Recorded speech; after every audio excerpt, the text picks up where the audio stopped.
Welcome to the Ultimate Sports Blog Podcast. Today is Thursday, May 3rd, 2018. Today I'm going to recap last night's NBA playoff game and look ahead to tonight's NBA playoff games, go over last night's Stanley Cup playoff action, look ahead to tonight's Stanley Cup playoff action, go over yesterday's baseball games, look ahead to today's baseball games, and I'm going to close the podcast by evaluating all the young players in Major League Baseball and see how they are panning out. And this goes for just young players and prospects.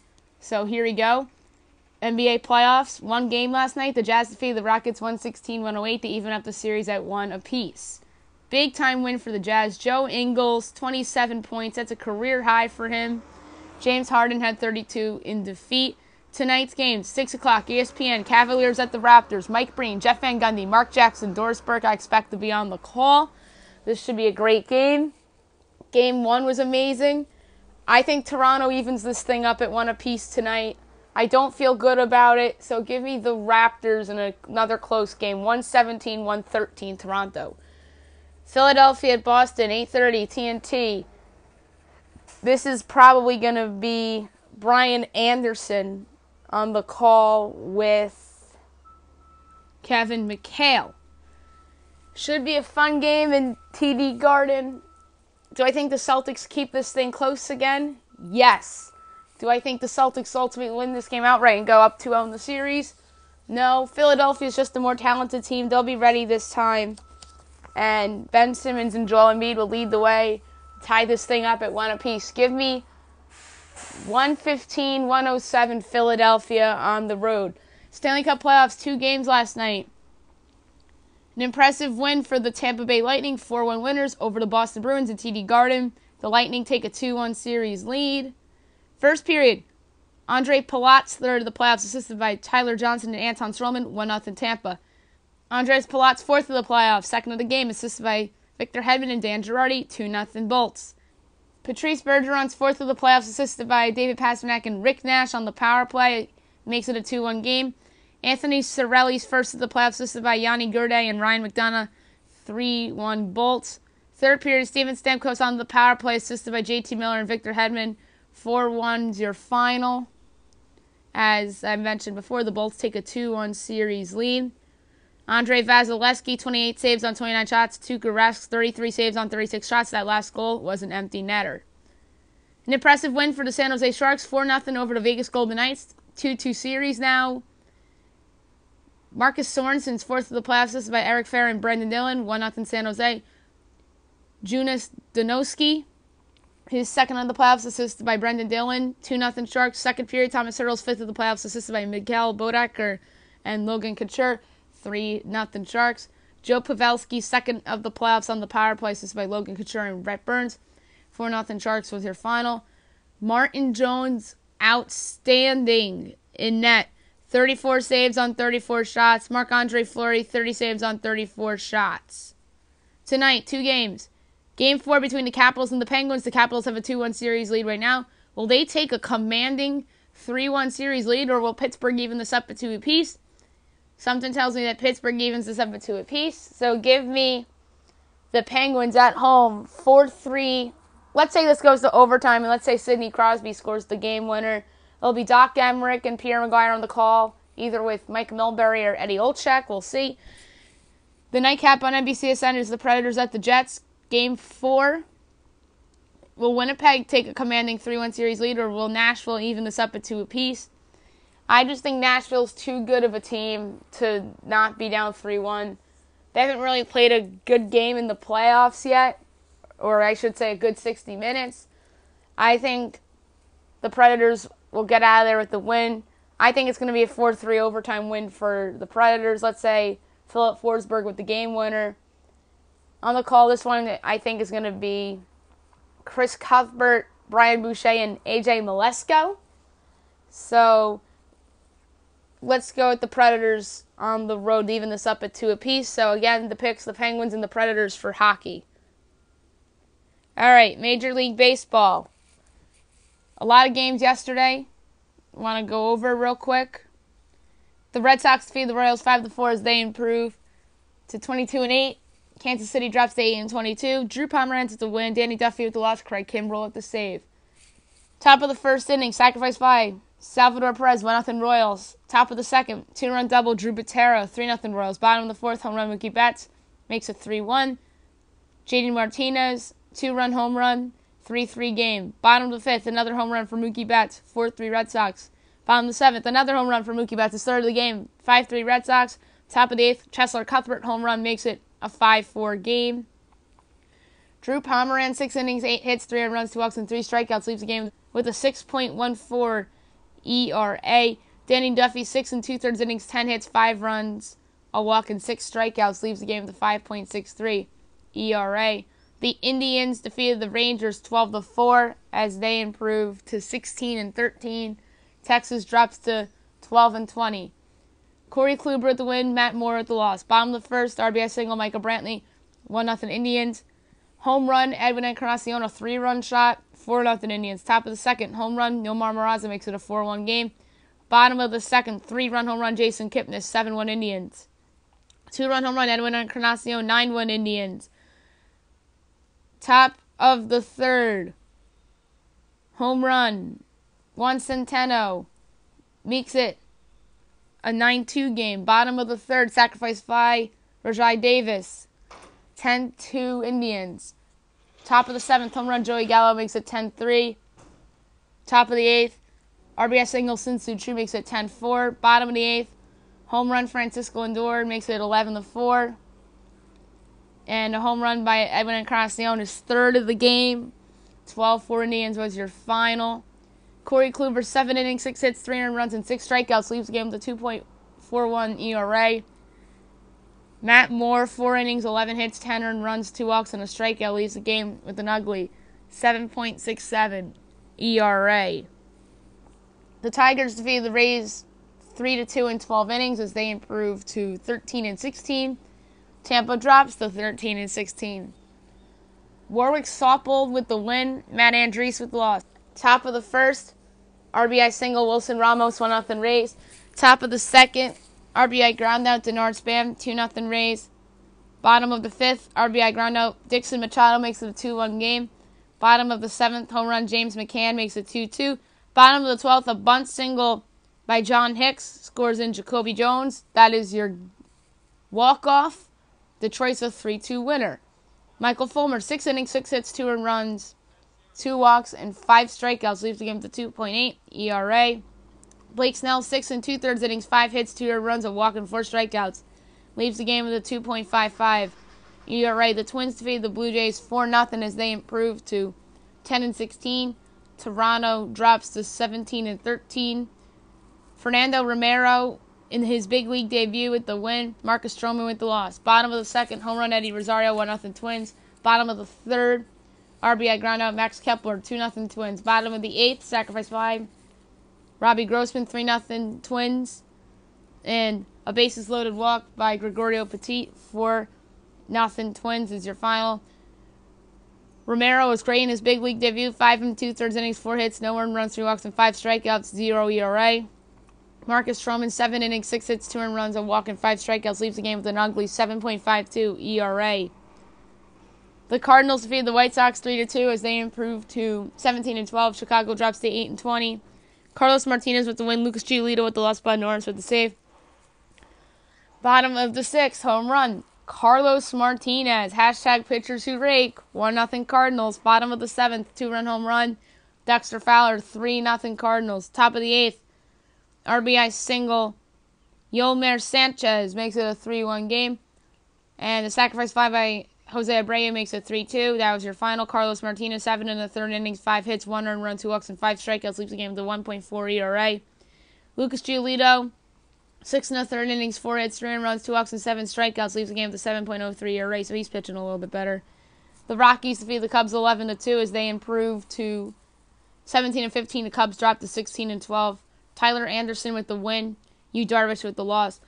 Bottom of the first, 2-run home run, Nolan Arenado, 2-0 Rockies. Top of the second, RBI single, Charlie Blackmon, 3-0 Rockies. Top of the third, RBI groundout, Daniel Castro, 4-0 Rockies.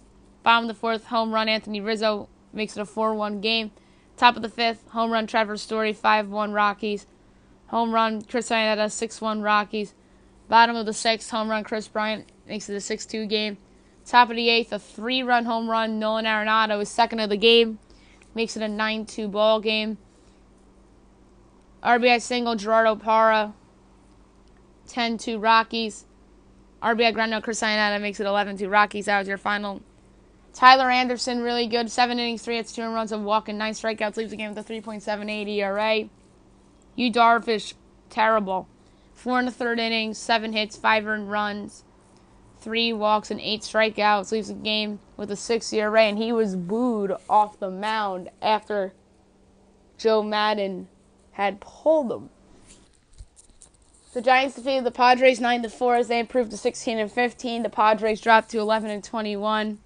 Derek Holland with the win, Clayton Richard with the loss. Bottom of the 1st, RBI single, Nick Hundley, 1-0 Giants. 2-run double, Austin Jackson, 3-0 Giants.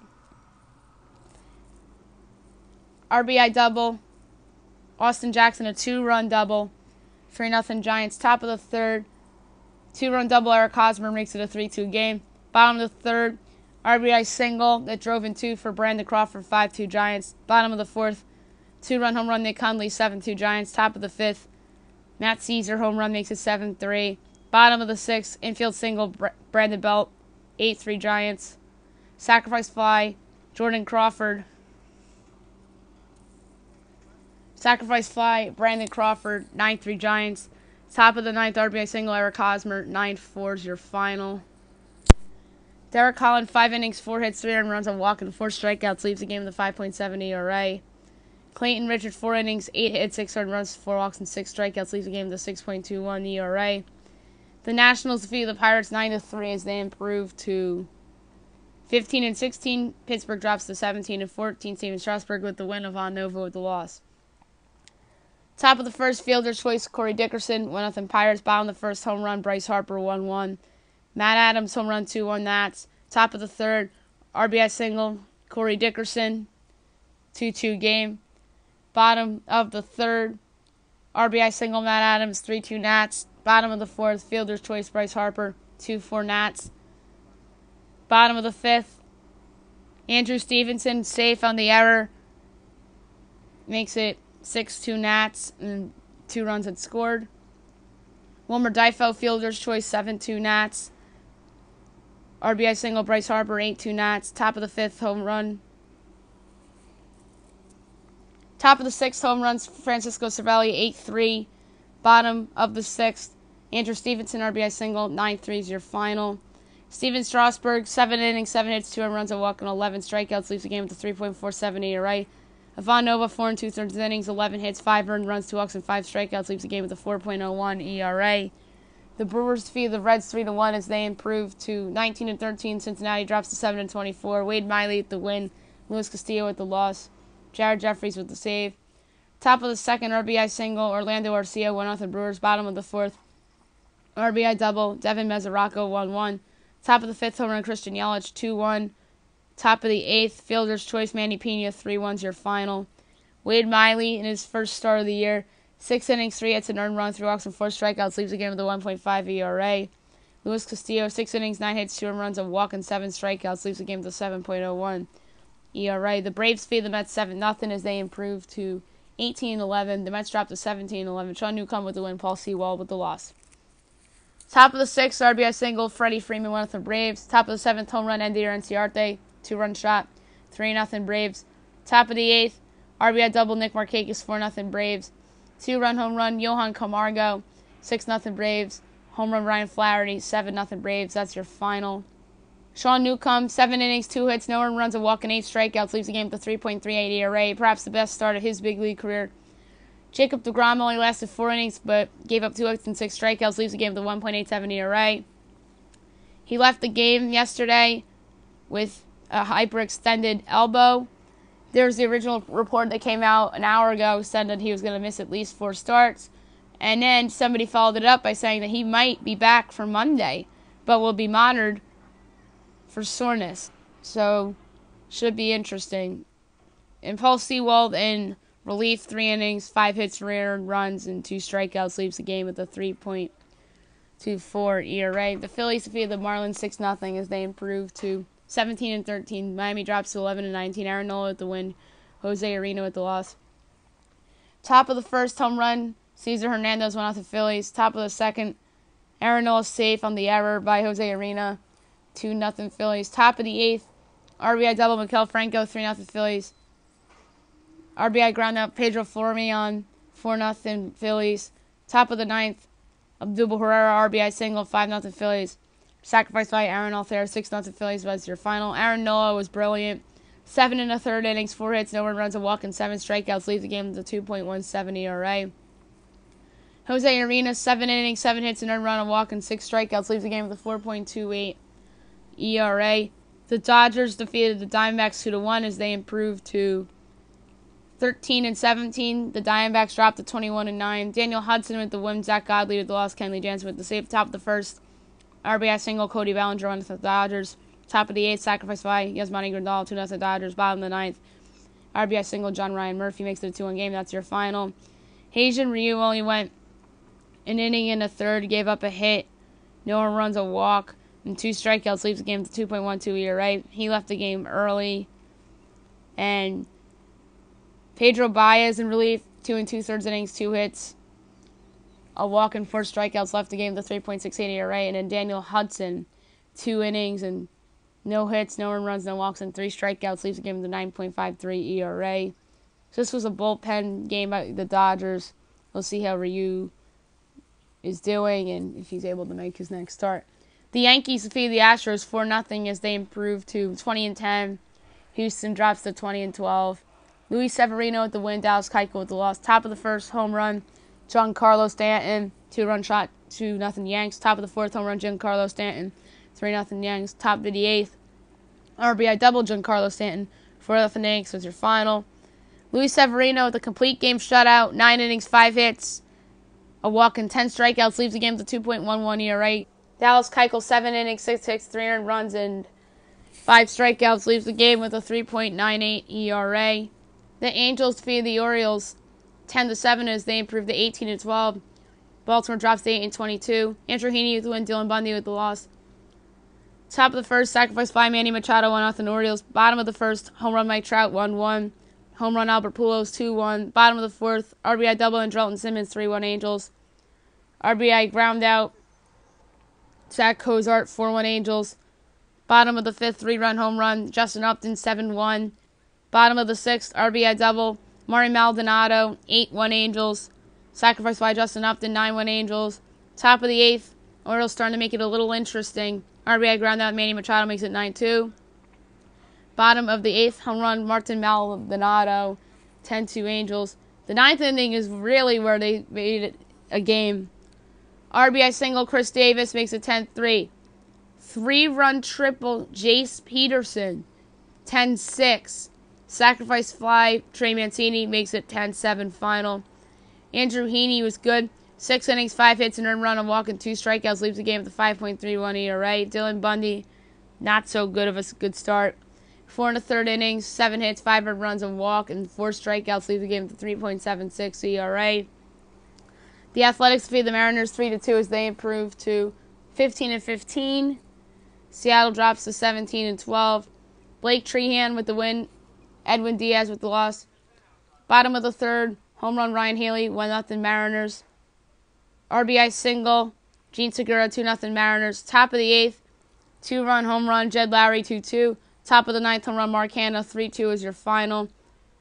Blake Anderson, 6 1/3 innings, 5 hits, 2 earned runs, a walk, and 4 strikeouts. Leaves the game with a 2.84 ERA. James Paxton was just brilliant. 7 innings, 5 hits, no earned runs, a walk, and 16 strikeouts. Leaves the game with a 4.19 ERA. That sucks that the Mariners just wasted a good performance by such a promising young pitcher. Today's games. Day games, Pirates Nationals. Trevor Williams and Jeremy Hellickson. Braves Mets. Julio Teheran and Jason Vargas. Blue Jays Indians. Jaime Garcia and Carlos Carrasco. Yankees Astros. Masahiro Tanaka and Lance McCullers Jr. Tigers Royals. Mike Fiers and Eric Skoglund. Dodgers Diamondbacks. Alex Wood and Patrick Corbin. Blue Jays Indians Game 2 of the doubleheader. Joe Bigiani and Adam Plutko. Night games. Red Sox Rangers. David Price and Mike Minor. Twins White Sox. Jake Odorizzi and Reynaldo Lopez. Orioles Angels. Chris Tillman and Jamie Barria. Athletics Mariners. Sean Manaea and Wade LeBlanc. All right, now I'm going to go around the league a little bit and evaluate some young talent. Go through every team's top 10 prospect lists and pick out certain guys on the roster that are below the age of 30 and give you a brief evaluation on how they're doing. I'm going to start with the top. The Arizona Diamondbacks are first. Their top prospect is a pitcher by the name of John Duplantier. His ETA is 2019. He was a third-round pick in 2016 by the Diamondbacks. He is the ceiling of a number 1 starter. If the Diamondbacks are going for it this year, he's a guy, in my opinion, that is borderline untouchable. And he's currently in Double-A right now. Number 2 is Pavin Smith. He's in Advanced A right now. His ETA is in 2020. And he was the Diamondbacks' first-round pick from last year. He's thought out to be the long-term replacement for Paul Goldschmidt. And this guy, to me, is the most untouchable in the system because he's thought out to be Goldschmidt's long-term replacement if Goldschmidt are to leave in free agency. I believe his contract's up after next year. So Pavin Smith should be ready to go by 2020. Number 3 is Gersardo Chiselholm. He's currently in Single A. His ETA is 2021. He's a shortstop. He has a lot of upside. Off to a solid start in Single A this year. And he was an international signee by the Diamondbacks. Taylor Widener, 12th round pick from 2016 by the Yankees. He was in the Brandon Drury deal. He's currently in Double-A. His ETA is in 2019. His ceiling's a number 3 starter. Off to a solid start in Double-A right now. 5, Marcus Wilson, an outfielder. Currently in Advanced A. His ETA is in 2020. He was a competitive balance round pick in 2014 by the Diamondbacks. Off to a subpar start in Advanced A, but he's still very young. He's 21 years old. I don't think this guy is going to be a part of their long-term future. I see him as more of a trade asset to improve the rotation if they are to go out and get an arm for the stretch run and replace Tyjon Walker for this year. This is an interesting prospect on their list. Dalton Varsho, their 6th-ranked prospect. He's a catcher drafted last year in the competitive balance round by the Diamondbacks. Currently in Advanced A. Should be up by 2020. Also a solid start in Advanced A. And this guy should be considered untouchable as he looks to be their catcher of the future. Number 7 is Taylor Clark. He was a 3rd-round pick in 2015 by the Diamondbacks. He's currently in Triple-A. He's projected to be in the big leagues by this season. Also a bit of a rocky start in Triple-A. Maybe he turns it around and ends up in the big leagues by September. Number 8 is Drew Ellis, a 3rd baseman. 2nd-round pick last year from the Diamondbacks. Currently in Advanced A. His ETA is in 2020. He's off to a subpar start in Advanced A right now. And he has a ton of upside. To me, I don't think he's a long-term piece for them because Jake Lamb is the man at 3rd base for them for the future and for now, even though Lamb's on the DL. Matt Tabor is the Diamondbacks' number 9th ranked prospect. Currently in rookie ball. He was a 3rd-round pick last year by the Diamondbacks. His ETA is 2021. He's still very young. He's 19 years old. He hasn't played yet this season, and that's because of injury. We'll see how he progresses. Number 10, Gabriel Maciel, an outfielder. International free agent signee in 2015, currently in Single A. His ETA is 2021. He has not played yet this season because of injury. We'll see what they do long term. I'm just going to do the top 10 prospects on every team and then go through some guys on every team's roster. Diamondbacks, Patrick Corbin's in a contract year. He's pitched really well so far this season after having a couple subpar seasons after he had Tommy John surgery, but he's motivated. Will he be a Diamondback long term? Should be interesting. Zach Godley's off to a nice start this season. He actually was a Cubs draft pick that was traded to Arizona in the Miguel Montero deal. That looks like a win for the Diamondbacks right now. Zach Greinke is over 30, so he shouldn't be on this list. Matt Koch, 27 years old. He's off to a great start on the Diamondbacks this season. He was a Mets third-round pick in 2012. He was traded to the Diamondbacks in the Addison Reed deal. Archie Bradley, failed starter, converted reliever, is thriving in the reliever role. So he is a part of their future long-term as a reliever. Silvino Bracco was an international free agent signee. He's off to a solid start this season on the Diamondbacks. Position players. John Ryan Murphy came from the Twins. He was drafted by the Yankees, traded to the Twins in the trade for Aaron Hicks, and then the Twins gave up on him and sent him to the Diamondbacks.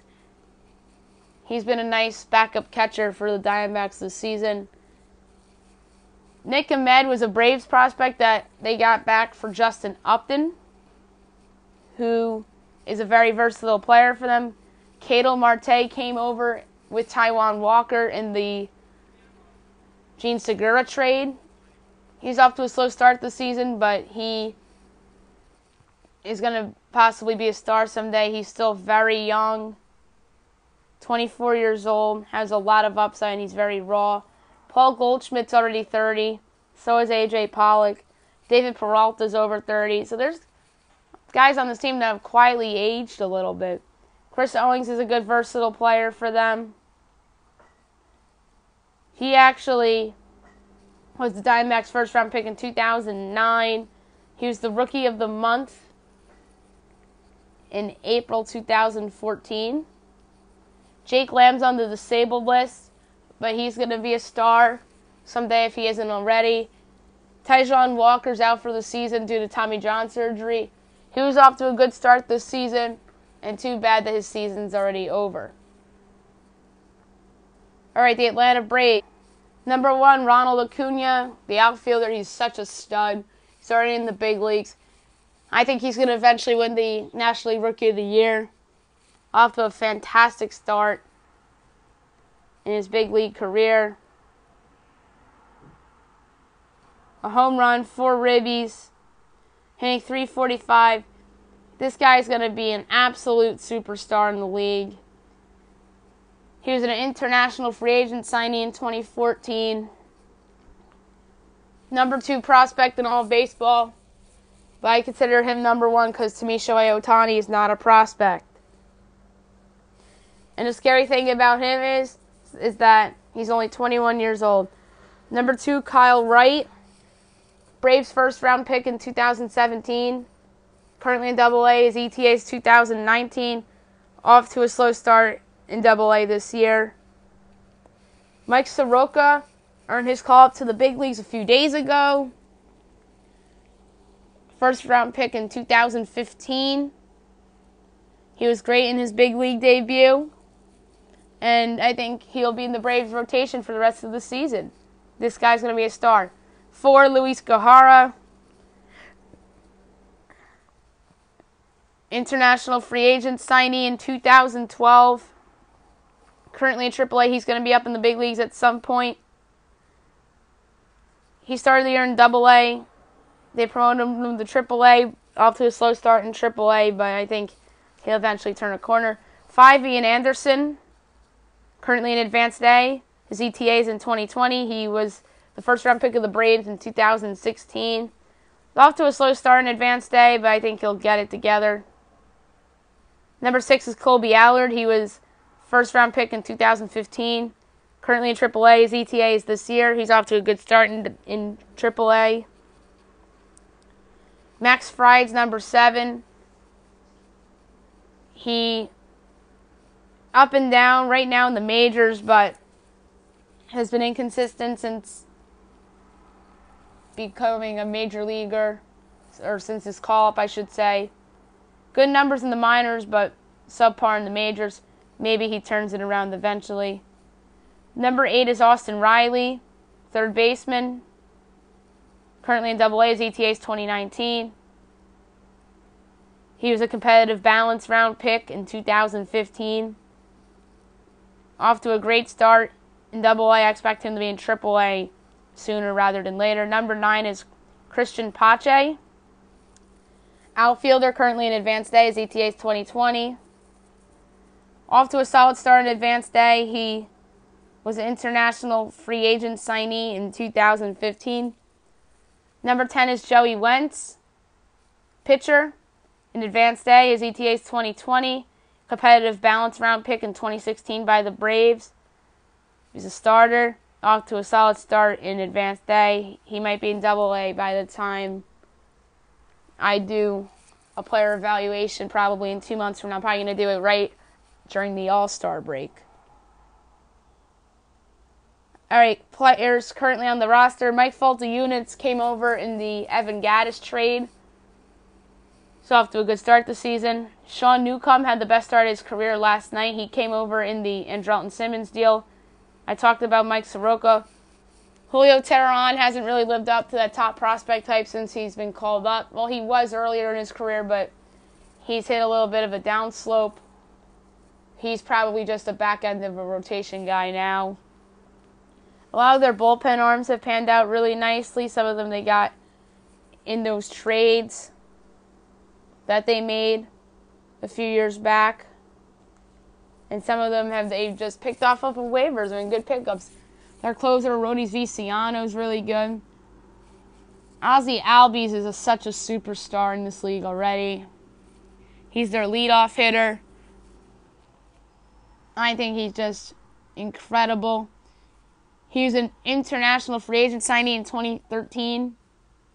And he's just going to be a mainstay on the Braves for years to come, along with Ronald Acuna. Johan Camargo is just a role player. He's off to a solid start for them. Freddie Freeman is still 28 years old. He's still perceived to be the best hitter on this team. He's so underrated, and the presence of Acuna is making Freeman become very, very underrated, in my opinion. He's still an elite hitter in this game, and he's been around for a long time now. Dansby Swanson came over in the famous Shelby Miller trade, which is going to come back and haunt Arizona for a long time. But Swanson really hasn't panned out to what the Braves thought he's going to be. He's off to a good start this year, but last year was disappointing. He got sent down to AAA last year after being pegged by many to be the Rookie of the Year prior to the 2017 season. So it should be interesting to see what happens with Dansby. We already talked about Acuna. Preston Tucker's been a solid role player for them. He came over from Houston. And there, Enciarte was another piece that came over in that Shelby Miller trade. That's another one that you could think that the Diamondbacks are regretting a little bit right now. He was an all-star in 2017. He's been hitting 9th for them lately. So we can have the three-headed monster of Albies, Acuna, and Freeman hitting 1 through 3. Aaron Blair is another young pitcher that hasn't really panned out. He was a first-round pick by the Diamondbacks. He was also involved in that Dansby Swanson, Shelby Miller, and the Enciarte deal. but he really hasn't panned out. I already talked about Luis Guerrero. So, the team that's next is the Baltimore Orioles. This is going to be an interesting one to evaluate, because their prospects are interesting to say the least. Number 1 is Austin Hayes. Many people thought he was going to start the season on the Orioles, but no, he's in not AAA, AA. And he's also off to a slow start as well. Should be interesting if he even sees the Orioles team this year. Maybe he does if they blow up the team, which I expect they would. And he was a 3rd-round pick in 2016. Some people have him pegged as a Rookie of the Year. He's probably this year's version of Dansby Swanson, except probably worse. Although Swanson had more hype than Hayes. I'm talking about the young prospect off to a slow start. But what makes it worse for Hayes is because he's off to a slow start in AA. That's crazy. Number 2 is Ryan Mountcastle. He's currently on the disabled list.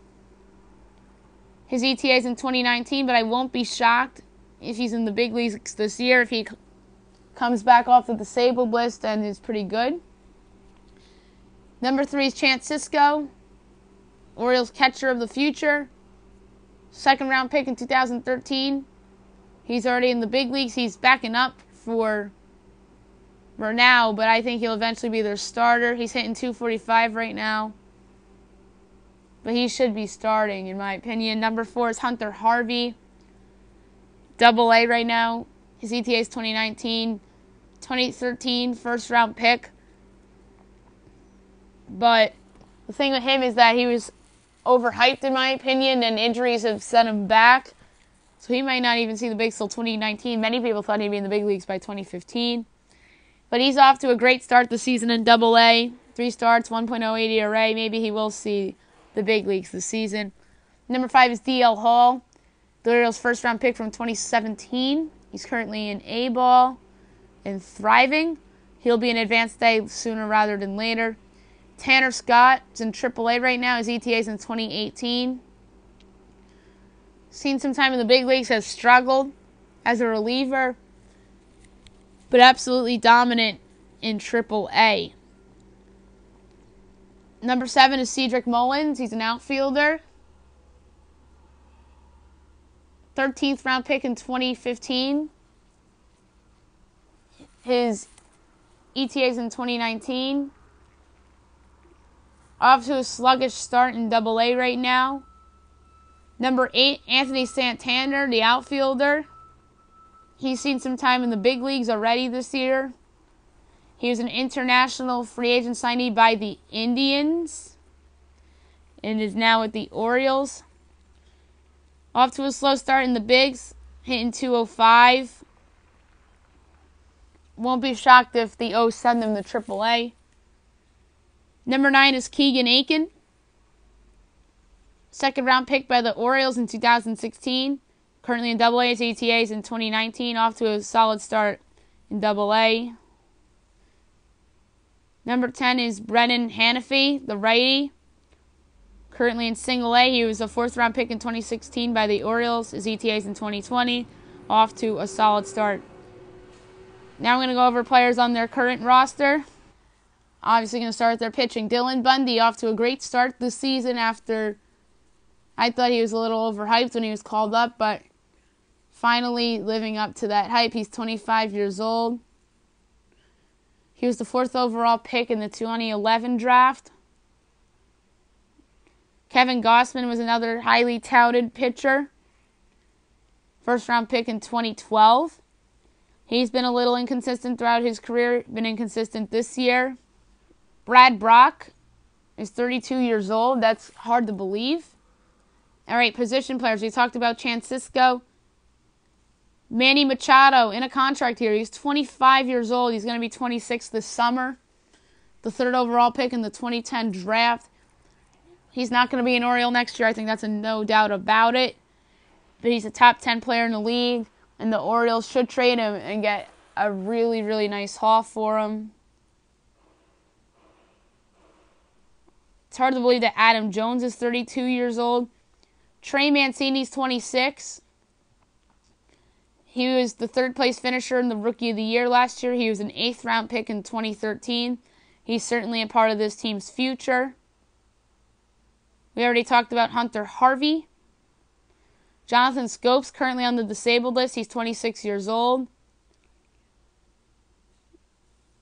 He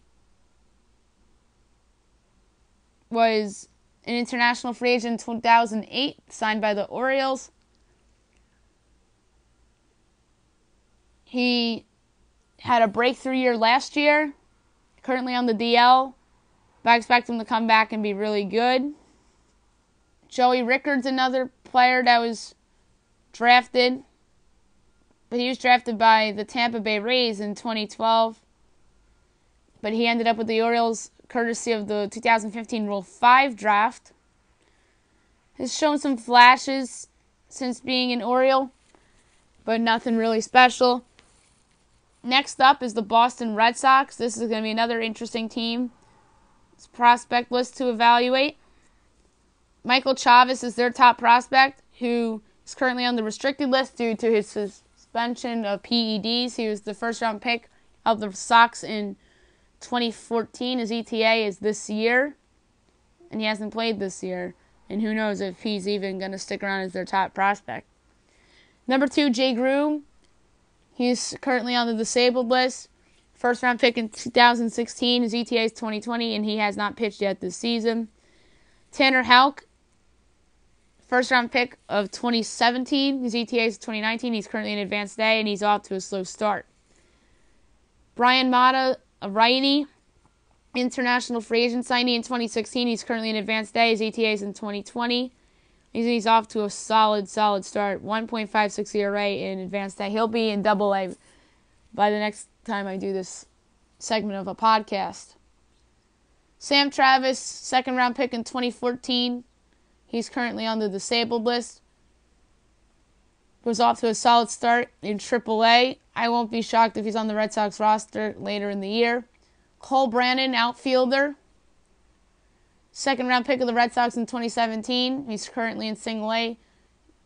His ETA is in 2021, but he's off to a slow start. 7, Darwazon Hernandez, currently in Advanced A. He's an international free agent signing in 2013 by the Red Sox, and he's off to a solid start. Number 8, Alex Sheriff, the righty. 5th-round pick, 2017 by the Red Sox, currently in Single A. His ETA is 2021. He's off to a very, very bad start. Number 9 is Mike Schwerin, the righty, currently in Double A. He was a 5th-round pick in 2016 by the Red Sox. His ETA is 2019, and he's off to a pretty good start. And number 10, C.J. Chatham, the shortstop. His ETA is 2020, currently in Single A. 2nd-round pick of the Red Sox in 2016. Hitting .313 right now, and he's going to be in Advanced A by July. Some young players on the Red Sox that I want to talk about really quick. Chris Sale, he's still 29 years old. Came over in that big trade. My concern for the Sox is that they might regret this trade long term because I think Michael Kopech's going to be a star. We'll get to the White Sox young players in a little bit. But if they re-sign Chris Sale, then it's no big deal. A couple of their young pitchers are in their bullpen. Brian Johnson has shown flashes. He was first-round pick in the 2012 draft. Craig Kimbrell's still under 30 years old. Came over from the Padres, formerly of the Braves. He was traded a bunch of times in his career, but he's been solid as a Red Sox. Blake Swihart's one of the more interesting guys. He was a highly touted catcher. He's 26 years old and is now a utility guy for them. He has a great bat, but subpar behind the plate. It's kind of like a Kyle Schwarber situation for them. First-round pick in 2011. I thought he was very overhyped, but he hasn't really panned out as the catcher that they thought he was going to be. Maybe he turns out to be a great hitter for them instead. Xander Bogaerts, 25 years old. He's an absolute star. one of the best shortstops in the game when he's healthy. He had a rough year last year, but off to a really good start this year, despite that injury. He was an international free agent signee by the Red Sox in 2009. And when the Red Sox had chances in the decade to go out and improve their rotation, Bogaerts was always considered to be the untouchable prospect, and we see why. Rafael Devers is 21 years old. That's hard to believe. He's their third baseman. He's a really good hitter, but he's a subpar defensive third baseman. He was an international free agent signee in 2013. Here's another guy they had as an untouchable, and he's shown off why, at least from the bat, but not on the field. Andrew Benintendi was the Red Sox first-round pick in 2015. He's been really, really good as a Red Sox. Off to a slow start this year, but he's going to be a star in the league someday. Mookie Betts is already a superstar. He's 25 years old. He's a candidate to win the American League MVP this year. 5th-round pick of the 2011 draft. Absolute steal. I remember in 2014, the Red Sox were in play to trade for Cole Hamels, and they wouldn't give up Mookie Betts. And now we see why, as he's an absolute star in this league.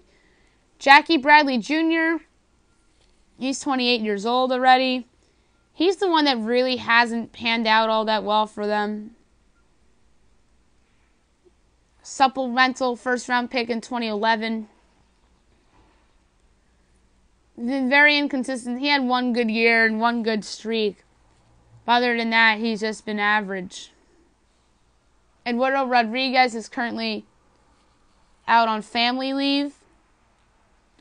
He was an international free agent signee by the Orioles, and he was traded to the Red Sox in the Andrew Miller deal in 2014. He's been inconsistent since being called up. Brandon Workman's still young. He's 29 years old. 2nd-round pick in the 2010 draft. He's better off as a reliever than a starter. Brock Holt's only 29 years old. He's been a solid utility player for the Red Sox. He actually was traded to the Red Sox from Pittsburgh in a big deal that sent Mark Melancon to Pittsburgh.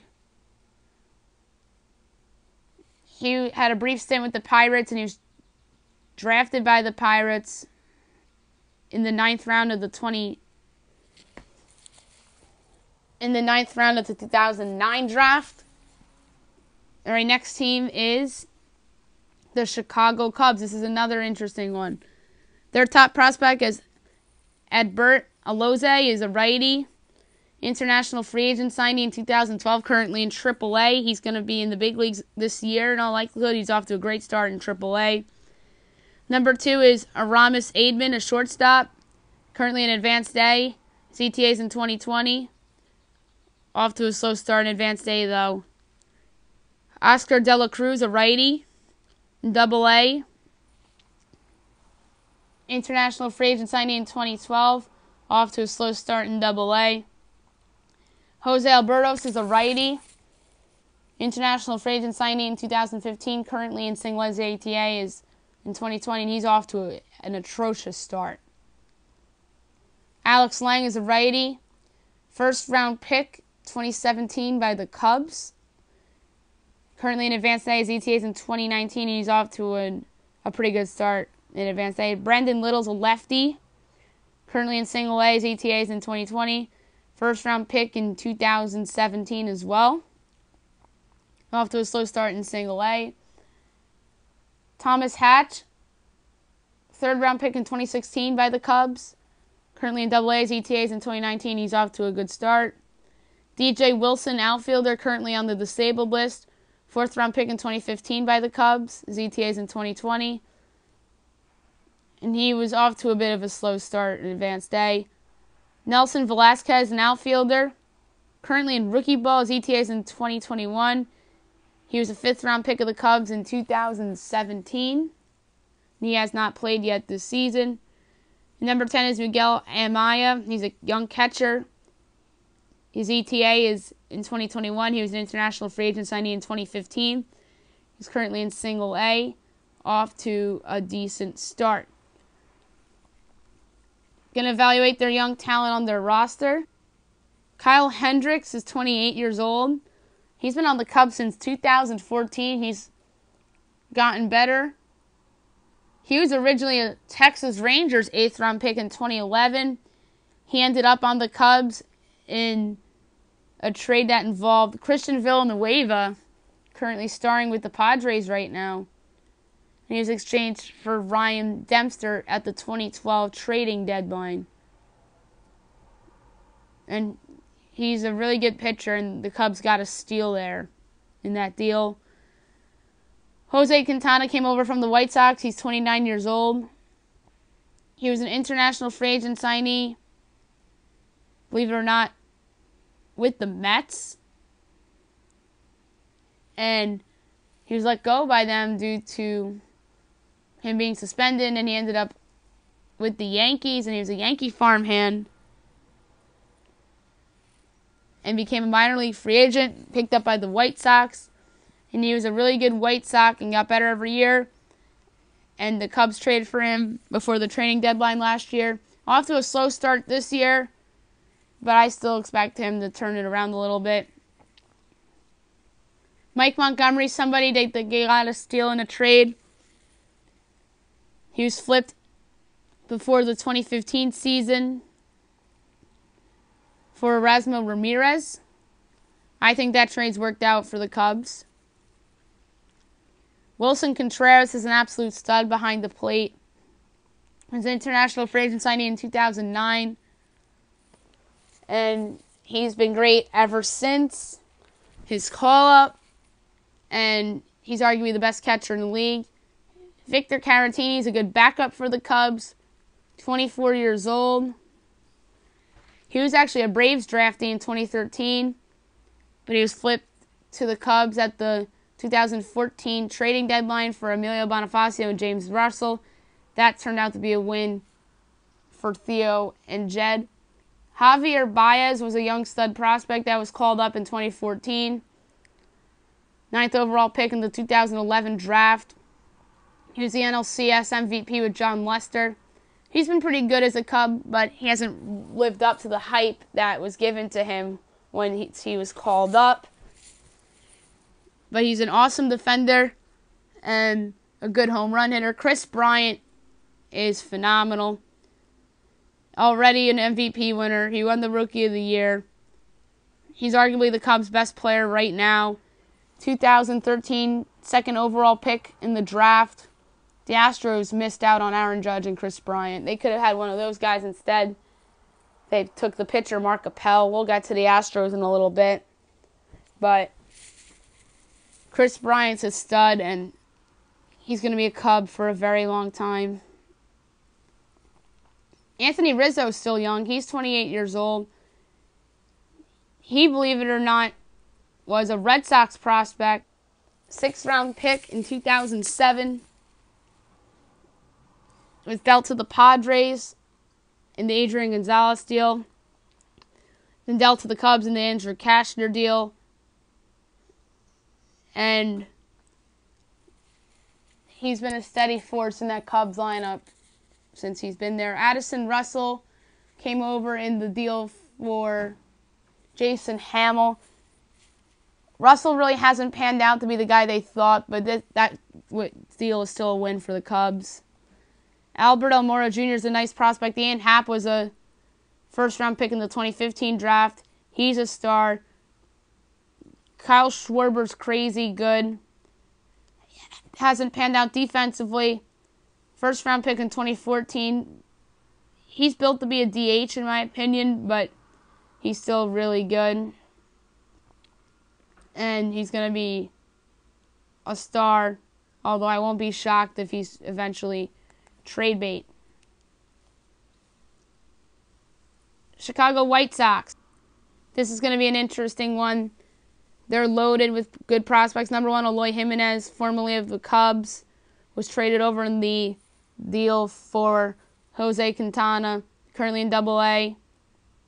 His ETA is in 2018. International free agent signing of the Cubs. Off to a subpar start in AA, but I think he'll be up in no time. Michael Kopech should be their number one prospect, but he's in AAA. He was a first-round pick of the Red Sox in 2014. He's going to be up this year, and he's off to a good start in AAA. Lewis Robert, another good young outfielder. He is currently on the 7-day DL. His ETA is in 2020, and he has not played yet this season. Number 4 is Alec Henson, who hasn't played yet this year. Second-round pick of the White Sox in 2016. His ETA is in 2019. He's on the disabled list. Dylan Cease, in advanced day, off to a good start. Cubs, 6th-round pick in 2014. He was a piece in the Quintana deal. His ETA is in 2019. Dan Dunning's currently in AA. His ETA is 2019. First-round pick of the Nationals in 2016. He came over in the Adam Eaton deal. Off to a great start this year.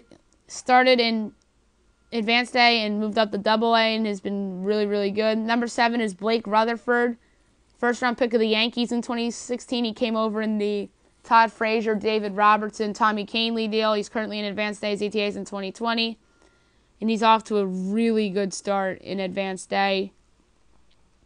Jake Berger. He's actually out for the season. Third baseman. His ETA is in 2020, but he might be longer than that. First round pick, 2017. That's just a shame. Zach Collins, first round pick in 2016 by the White Sox, currently in AA. His ETA is in 2019. Off to a slow start in AA. Micker Aldolfo, advanced day, 2020. His ETA, off to a really, really solid start in advanced day. He'll be in AA in July. The White Sox have a nice young core. Carson Fulmer is a nice young pitcher. He was first rounder in 2015. Lucas Giolito came over in that Adam Eaton deal. He's been disappointing in the big leagues, but his last 2 starts have been good. But he's lucky that Michael Kopech's in that future rotation because he's the guy to me that hasn't really panned out up the hype. Reynaldo Lopez also came over in the Eaton deal. International free agent signing by the Nats in 2012. This might be the guy that the Nats might end up regretting giving up. In terms of their young players, Tim Anderson, the shortstop, 24 years old. A little inconsistent. He had a career year last year, though. Yoan Moncada's finally living up to that prospect type when the Red Sox signed him a couple winters ago. Nicky Delmonico has been a solid player for the White Sox. He was actually picked by the Orioles in 2011. And he got flipped for Francisco Rodriguez to the Brewers. And he was released by the Brewers in 2015, ended up with the White Sox, and this was a good pickup by Chicago. Matt Davidson came over in the Adam Eaton deal. Well, the original Adam Eaton deal that went from Arizona to Chicago. That sent over Addison Reed to the Diamondbacks. He's off to a great start this season. He's 27 years old. He isn't very good defensively, which is why he's slated as a DH. Ian Clarkin's another young pitcher. He was formerly in the Yankees organization, and he was in that deal with Blake Rutherford that sent Todd Frazier, David Robertson, and Tommy Kahnle to the Yankees.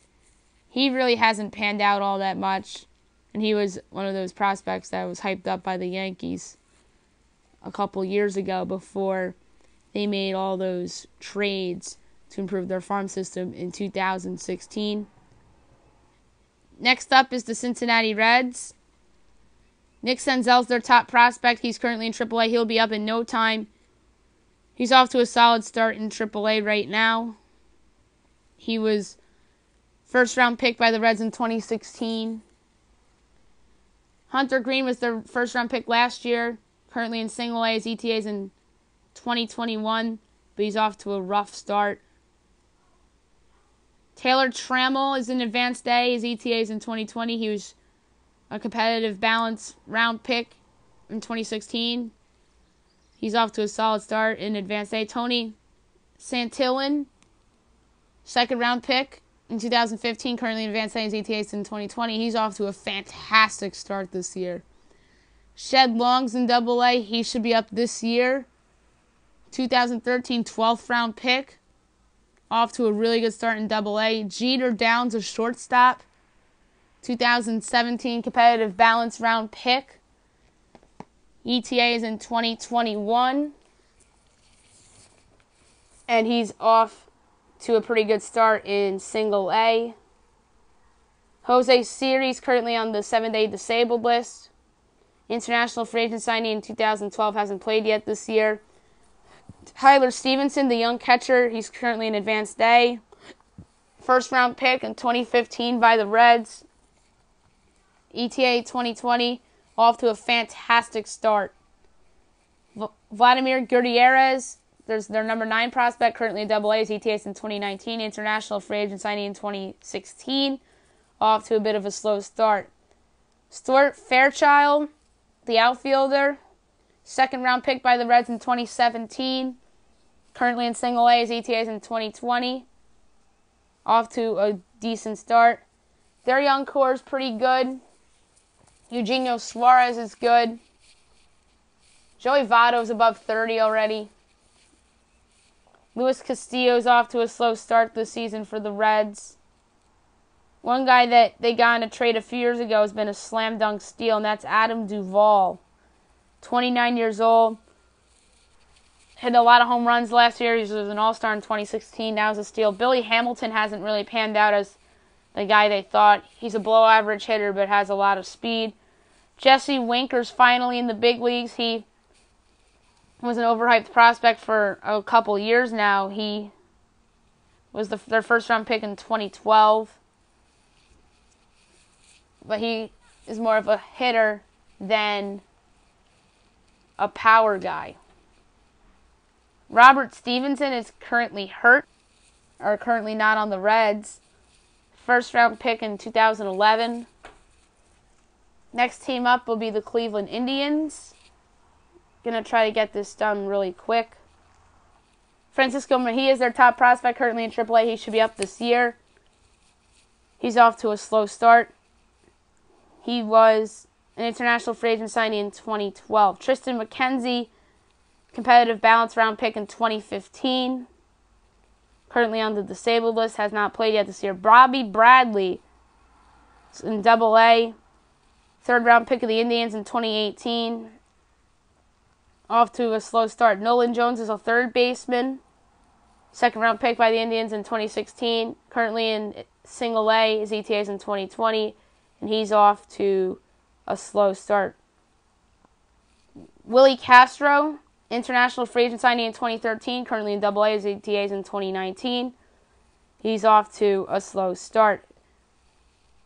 Yu Chang Chong is a shortstop, international free agent signing in 2013, currently in AAA. His ETA is this year, and he is off to an okay start. Will Benson, first round pick in 2016. Currently in single A, his ETA is 2020, off to a slow start.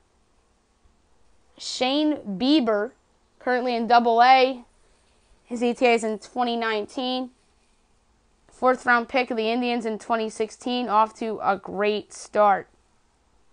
Greg Allen, an outfielder, sixth round pick in 2014, currently in AAA, his ETA is this year. Off to a really good start in AAA. And he's been called up. We'll see how he does in the bigs. Aaron Savali, the righty, third round pick by the Indians in 2016, currently in Double A. His ETA is in 2019, and he's off to a good start. Francisco Lindor's just stud. Jose Ramirez is really good, much better player than I thought he was going to be. Bradley Zimmer is going to be a star someday. Michael Brantley and Jason Kipnis are key cogs on that team. Colorado Rockies. Brendan Rodgers, first-round pick in 2015. He's in Double-A right now. His ETA is this year, and he's off to a solid start. Ryan McMahon, currently on their big league roster, second-round pick in 2013. Really done nothing in Triple-A and hasn't panned out in the bigs so far. Interested to see what they do with him long-term. Riley Pint, currently on the disabled list, first-round pick in 2016. CTAs in 2020. He was off to an atrocious start. Colton Welker, Advanced A and ETA 2020, fourth-round pick by the Rockies, off to a really good start. He's going to be Double-A by the time I do this in July. Peter Lambert, Double-A ETA 2019, off to a great start. He was the second-round pick of the Rockies in 2015. Ryan Velotti, shortstop, 2017 second-round pick. His ETA is in 2021. In Single-A right now, off to a slow start. Garrett Hampson, an infielder, in Double-A. His ETA is in 2019. He was a third-round pick of the Rockies in 2016, and he's off to a pretty solid start. Ryan Castellani, second-round pick of the Rockies in 2014, currently in Double-A. He might be up by this year, and he's off to a fantastic start. Tyler Nevin, corner infielder, competitive balance round pick in 2015 by the Rockies, currently in Advanced A. His ETA is in 2020, and he's off to a really good start. Yancy Almonte, the righty, 17th round pick by the Angels in 2012, but he somehow ended up on the White Sox for Gordon Beckham, then ended up with the Rockies for Tommy Kahnle. So that's how he bounced around a little bit. And he's off to a slow start in Triple-A this year. Their young core is really good. Nolan Arenado, I believe, is in a contract year. Trevor Story's interesting. He's off to a good start this year. I'm interested to see when they call up Brendan Rodgers. We talked about McMahon. He's off to a slow start. DJ LeMahieu's really good. Charlie Blackmon's over 30 now. He's going to be there long term. So it should be interesting to see what they do. The Detroit Tigers. Their top prospect is Franklin Perez. He's a pitcher. International free agent signee by the Astros. Currently on the disabled list. He has not played yet this year. His ETA is in 2019. He came over in the Justin Verlander deal. He was the key piece in that deal. Matt Manning was the Tigers' first-round pick in 2016. Currently in Single-A. His ETA is in 2020.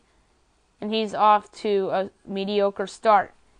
Alex Fado was the Tigers' first-round pick last year. He's currently in Advanced A. His ETA is in 2019. He's off to a pretty good start. B.U. Burros, first-round pick in 2015 by the Tigers in Double-A.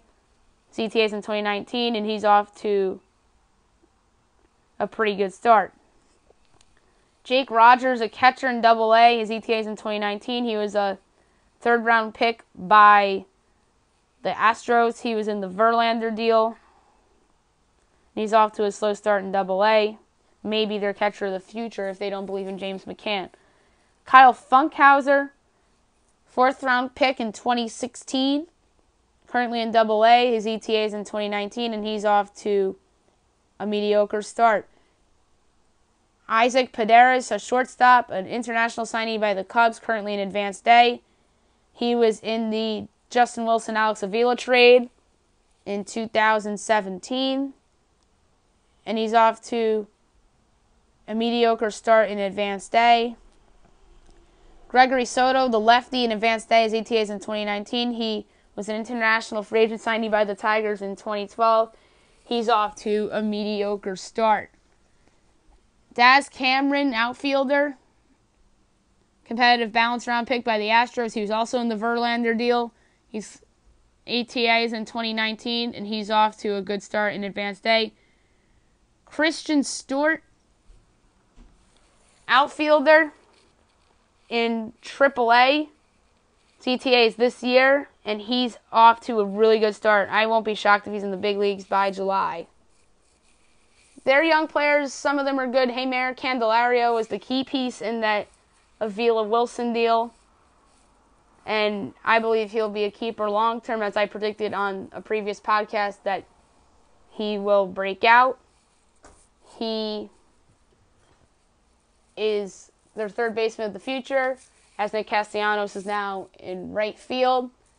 I'm interested to see if he's a long-term piece for them going forward. I talked about James McCann a little bit. Do they believe in him long-term? Dixon Machado and Jacoby Jones are one of those two guys going to develop for a long-term piece for them. We shall see. Next up is the Houston Astros. Their top prospect is Forrest Whitley. First-round pick in 2016. He is currently on the restricted list because he was suspended. His ETA is in 2019. He would have been up this year if he wasn't suspended. Kyle Tucker is going to be up at some point this season. He was their first-round pick in 2015. Currently in AAA. And is off to a solid start. JB Burkakis. His ETA is in 2020. He's currently on the disabled list. He was the first-round pick last year. He was off to a slow start this year. Yordan Alvarez, currently in AA. His ETA is in 2020. He was an international free agent signee by the Dodgers. And he was moved over to the Astros in the Josh Fields trade in 2016. And he's off to a tremendous start in AA. Freduis Nova, infielder, currently in rookie ball. International free agent signing in 2016 by the Astros. His ETA is in 2021. Cionel Perez, a lefty, in AA. His ETA is in 2019. He was an international free agent signee, off to a good start. Jorge Alcala, currently in advanced A. His ETA is in 2020. He was an international free agent signee, off to a pretty decent start in advanced A. David Paulino, in AAA right now. He should be up this year. He was an international free agent signee by the Tigers. And he was shipped to Houston in the Jose Veras deal in 2013. He's off to a slow start in AAA. J.D. Davis, a third baseman, currently in AAA. He could see time in the big leagues this year. He actually did see time in the big leagues this year. He was okay in the bigs. As in AAA, he absolutely has thrived. He was a third-round pick for Houston in 2014, by the way. Corbin Martin, second-round pick by the Astros in 2017, currently in AA, should be up in 2020. He was off to a great start in advanced A, which got him the promotion. The Astros' young core is tremendous. Alex Bregman, Carlos Correa, Jose Altuve, all great players. Dallas Keuchel's in a contract year. Maybe he walks in free agency. Lance McCullers Jr., great pitcher. Colin McHugh's a reliever now, converted from a starter. So they're in great shape. Next up is the Kansas City Royals. Their top prospect is Cahill Lee, an outfielder. Third-round pick in 2016, currently in advanced A. His ETA is in 2020, and he's off to a solid start in advanced A this year. Nick Prado, first baseman, their first-round pick from last year, currently in single A. His ETA is in 2021, off to a solid start. Celia Matias, an outfielder, single A in 2021. This is ETA, international free agent signee in 2015. Off to a great start in single A. MJ Melendez, a catcher, currently in single A. Second round pick in 2017. Should be up by 2021. Maybe he's the long-term replacement for Salvador Perez if they decide to move on from Salvador Perez this summer to try to improve their farm system. Off to a slow start in single A. Michael Gigliotti, currently on the 7-day disabled list. CTAs in 2020. He was a fourth-round pick in 2017 by the Royals. He was off to a slow start. Nicky Lopez, an infielder, currently in AA, could be up this year. He's off to a bit of a slow start. He was a 5th-round pick by the Royals in 2016. Hunter Dozier, 2013 first-round pick. Off to a nice start in AAA. He'll be up at some point this year. He really hasn't panned out like they thought. They thought he was going to be up a lot sooner than 2018. Scott Blewett's a righty.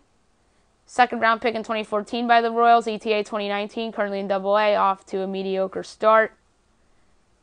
Foster Griffin, 2014 first-round pick. His ETA is in 2019, currently in AA, pitching pretty well. Emmanuel Rivera, 3rd baseman, in Advanced A, ETA 2020. A 19th round pick in 2015, off to a good start in Advanced A. The Royals' old core, most of them are either gone or on their way to be gone. I think Mike Moustakas is going to be traded at the trading deadline, as well as Salvador Perez and Alcides Escobar. They brought back Escobar and Moustakas on 1-year deals, but I think those guys are going to be on different teams come July, as well as Salvador Perez.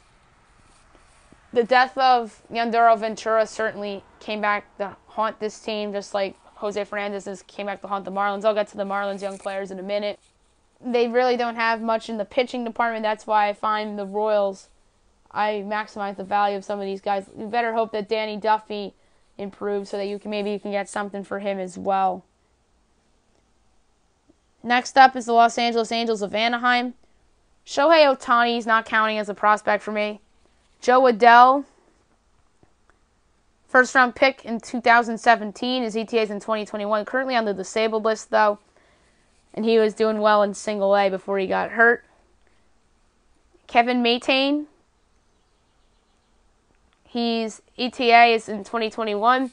Formerly of the Braves, now an Angels prospect, as he was released due to that scandal that the Braves had. He's not played yet this season. Jahmai Jones, the 2nd baseman, 2nd-round pick of the Angels in 2015. Currently in Advanced A, his ETA is in 2019, and he's off to a slow start. Brandon Marsh, an outfielder, 2nd-round pick of the Angels in 2016. In Single A, his ETA is in 2020, and he's off to a really good start. Chris Rodriguez, a pitcher, 4th-round pick by the Angels in 2016. Currently on the disabled list. His ETA is 2020. Has not pitched yet this season. Jamie Barry is in the big leagues right now. He was an international free agent signee by the Angels in 2013, and he's off to a good start in the bigs as he's pitching tonight, believe it or not. Griffin Canning, 2nd-round pick by the Angels last year. Currently in AA. His ETA is in 2019. He was outstanding in Advanced A and off to a solid start in AA. Matt Thaiss, the 1st baseman in AA, 1st-round pick in 2016. His ETA is in 2019, and he's off to a solid start this season. He's their 1st baseman of the future. Michael Hermosillo, the outfielder, currently in AAA, could be up this year. He was a 28th round pick in 2013, and he's off to a solid start this season. Last but not least, Jesus Castillo, a righty, international free agent signee by the Diamondbacks in 2011. He was dealt to Chicago in the Joe Smith deal, and then he ends up with the Angels, and he's off to a solid start this season. Mike Trout's an absolute stud, as we all know. Cole Calhoun's a nice player. Some of the young players that were thought out to be really good, like Caleb Cowart, have not really panned out. He was the Angels' 1st-round pick in 2010. But other than that, obviously because of Trout, their player development and scouting has been phenomenal. Next up is the Los Angeles Dodgers.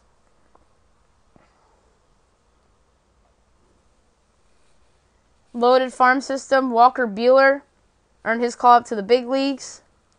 And was brilliant in his first start.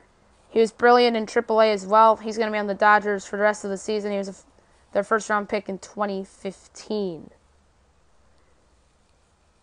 Alex Verdugo's up already. He was a second-round pick for the Dodgers in 2014.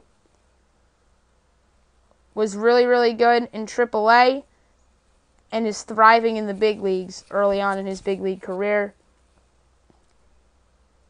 Keibert Ruiz, a catcher, currently in AA. His ETA is in 2020. He was an international free agent signee in 2014, and he's off to a good start this year. Mitchell White, the righty, second-round pick by the Dodgers in 2016. He should be up by this year, but he hasn't played yet this year. Yasniel Diaz, an outfielder, currently in AA. He was a free agent signee in 2015. His ETA is 2019, and he's off to a torching hot start. DJ Peters, outfielder, fourth-round pick 2016, currently in AA. His ETA is in 2019, and he's off to a really good start. Jaron Kendall, an outfielder, first-round pick last year, currently in Advanced A. His ETA is in 2020, and he's off to a slow start. I bet he's trade bait this year when the Dodgers go out to try to improve their team. Yadier Alvarez, AA. His ETA is in 2019. International free agent signee in 2015. Off to a mediocre start. Will Smith's another young catcher in their system. Currently in AA. His ETA is 2019. First-round pick in 2016. He's off to an okay start. Dennis Santana, AA, ETA 2019, international free agent signee by the Dodgers, off to a really good start. Their young core took a big hit with Corey Seager getting Tommy John surgery. Cody Bellinger's a stud. Alex Verdugo is going to be a stud. Walker Buehler is going to be a stud. The forgotten guy in all of this is Julio Urias, who was hurt most of last year, and I think he's going to be making an immediate impact this year, and I think that guy is an absolute star in the making. Him and Walker Buehler are going to be the future of that rotation if Kershaw indeed leaves this summer. Next up is the Miami Marlins. Their top prospect is Monte Harrison. He came over in the Christian Yelich deal. Currently in AA. His ETA is in 2019. He was a Brewers second-round pick in 2014. He's off to an okay start this year. Sandy Alcantara, international free agent signee by the Cardinals in 2013. He came over in the Marcell Ozuna deal. He's currently in AAA. His ETA is in 2019. He has a 3.81 ERA in AAA right now. Jorge Guzman, international free agent signee by Houston, was traded to the Yankees in the Brian McCann deal and then flipped to the Marlins in the Giancarlo Stanton deal. He's currently in Advanced A. His ETA is in 2019. Off to a tremendous start. Braxton Garrett, currently on the disabled list. His ETA is in 2021. He was the first-round pick of the Marlins in 2016. He has not pitched yet this season. Trevor Rogers, the lefty, a first-round pick from last year. Currently in rookie ball. His ETA is in 2021. He has not pitched yet this year. Magneuris Sierra, the outfielder, international free agent signee by the Cardinals. Currently in AAA. His ETA is in 2018. But he's off to a slow start. Isan Diaz, infielder, AA. He was a competitive balance round pick by the Diamondbacks. He came over in the Christian Yelich deal from the Brewers. But he went to Milwaukee in the Gene Segura deal. That's how he was originally with Arizona. His ETA is in 2019. And he's off to a slow start. Nick Neidert, second round pick by Seattle. Came over in the D. Gordon deal. Drafted in 2015. He's in AA. His ETA is in 2019. Off to a good start. James Nelson, third baseman. A 15th round pick in 2016. His ETA is in 2020. He has not played yet this season because he's on the disabled list. Brian Miller, currently in advanced A. His ETA is in 2020. He was a competitive balance round pick last year by the Marlins. And he's off to a really, really good start. Their new young core hasn't really panned out. Much of it hasn't really yet. Lewis Brinson's off to a slow start. I like Brad Anderson. I think he's a keeper. JT Realmuto's trade bait. Harleen Garcia has pitched well for them. So has Jose Arena. Are those two guys trade bait? We'll see, because I think they're bound to blow up that team even more this summer. Next up is the Milwaukee Brewers. Their top prospect is Keston Hiura, first-round pick from last year. He's an advanced A. His ETA is 2019, and he's off to a slow start. Corbin Burns, the righty, fourth-round pick in 2016. Currently in AAA, his ETA is in 2019. He's off to a slow start. Lucas Urseg, second-round pick in 2016. Currently in AA, his ETA is in 2019, and he's off to a good start this season. Luis Ortiz, the righty, currently on the disabled list.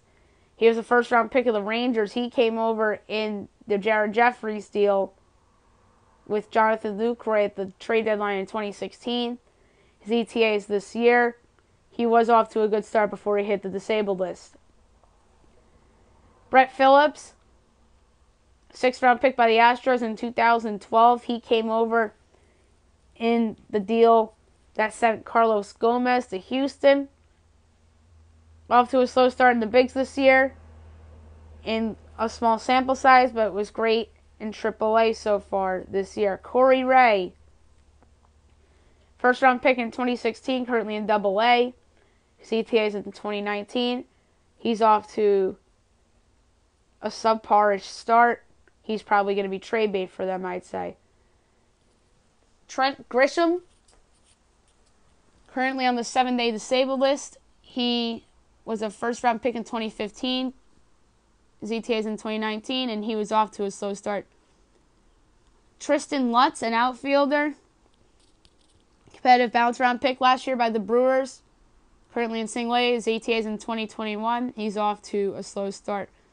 Freddie Peralta, the righty, international free agent signee by the Mariners. Currently in AAA, he's going to be called up at some point this season in all likelihood. He got sent to the Brewers for Adam Lind, but he's off to a slow start in AAA, so maybe he's up in September. Last but not least for the Brewers, Mauricio Dubon, an infielder, currently in AAA. He was a 26th-round pick by the Red Sox in 2013. He came over in the Tyler Thornburg deal in 2016. His ETA is this year in 2018, and he's off to a solid start.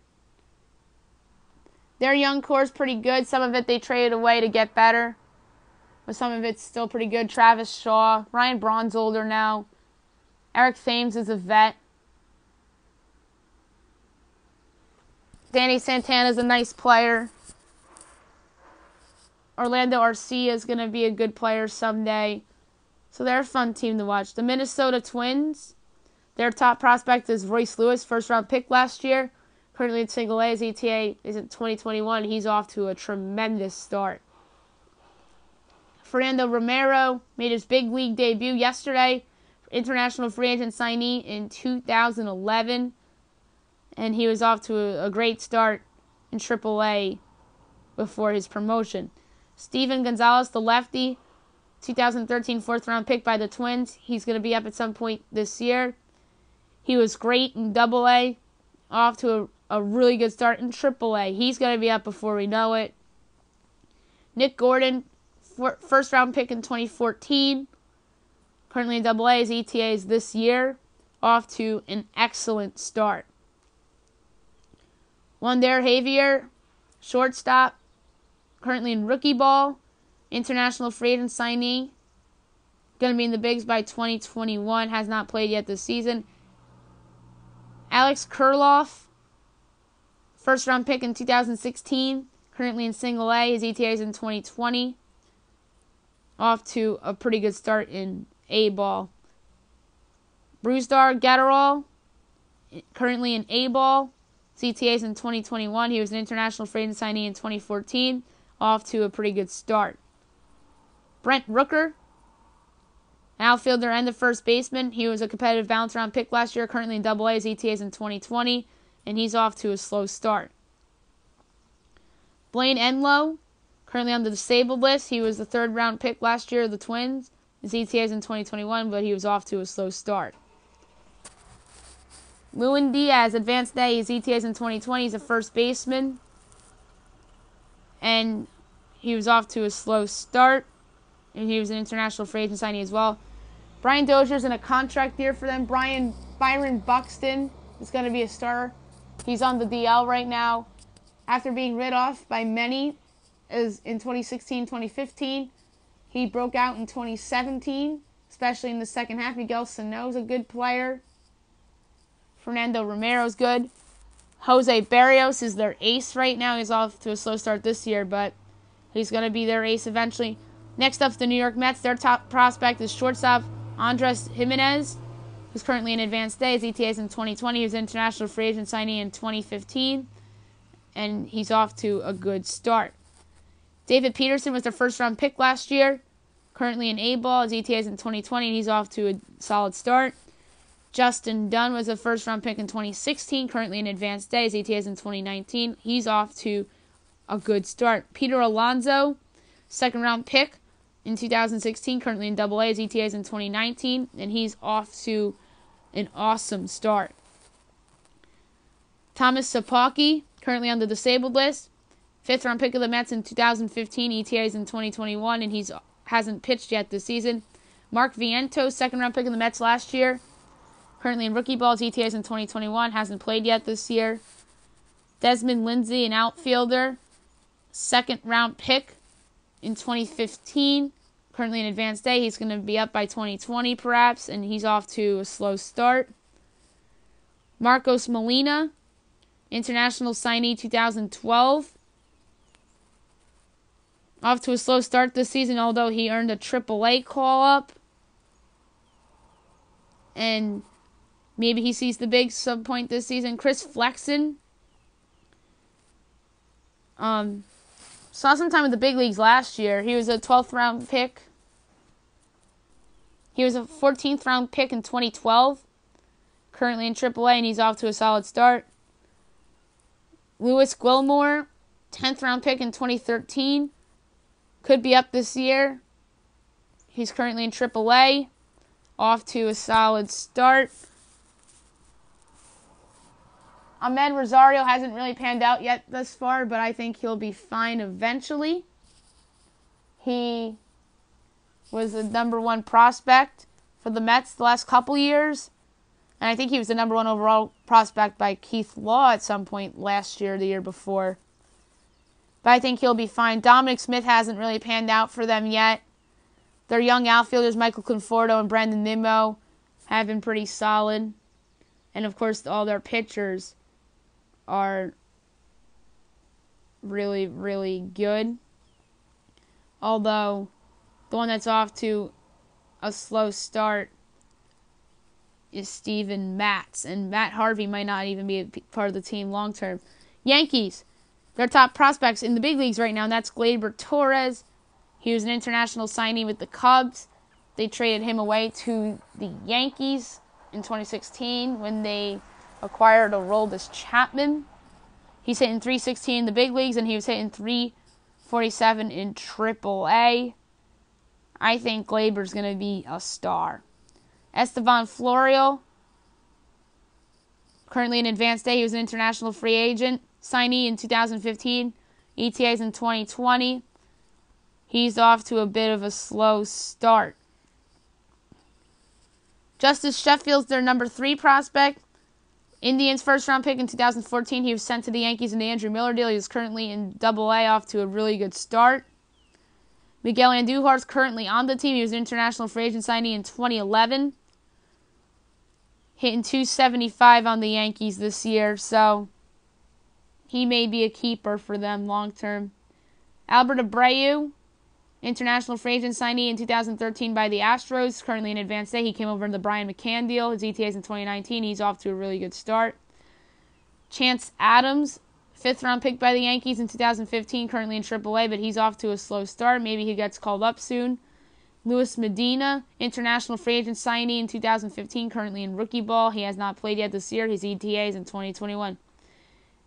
Frazier Perez, international free agent signee in 2014, currently in advanced day. His ETA is in 2019. He's off to a slow start. Domingo Acevedo, international free agent signee by the Yankees in 2012. He's currently on the disabled list. He could be up by this year. He was off to a good start in Trenton.